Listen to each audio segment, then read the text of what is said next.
जरा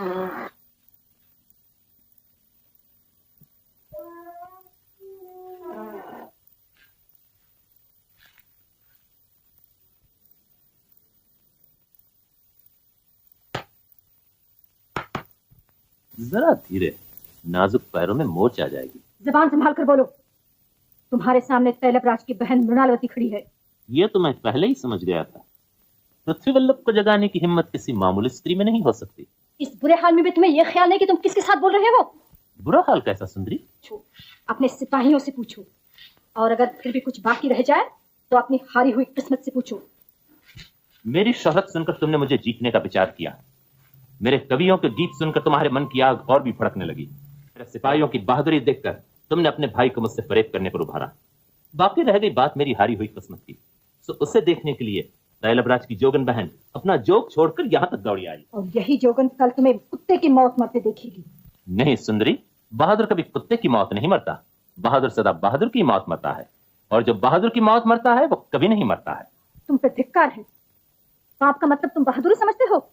मेरे मन ने जो भला समझा वो मैंने किया। यही सबसे बड़ा पाप है। नहीं सुंदरी, मन की बात मानना पाप नहीं है, मन में उठते हुए जिस बात को दबाना पाप है।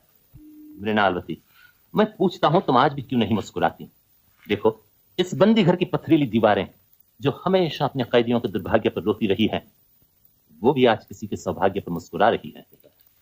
तुम्हारे जीवन के सौभाग्य पर, तुम्हारे जीवन की तब्दीली के सौभाग्य पर। वहम नहीं, संसार की सबसे बड़ी सच्चाई। मैं पूछता हूं मृणालवती, तुम क्यों अपने जज्बात दबा रही हो?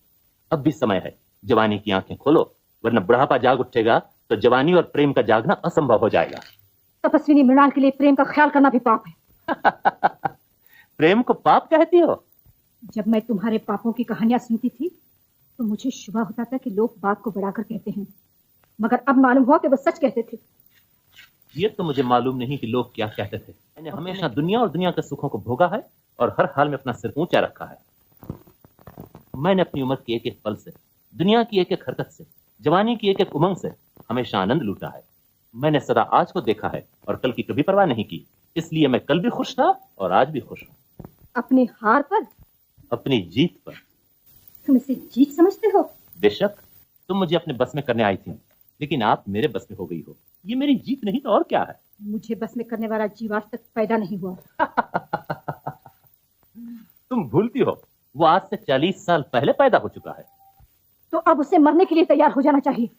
हम तो सदा मरने के लिए तैयार हैं, लेकिन इतना याद रखना, हम मरते वक्त अकेले ना होंगे, हमारे साथ कोई और भी होगा।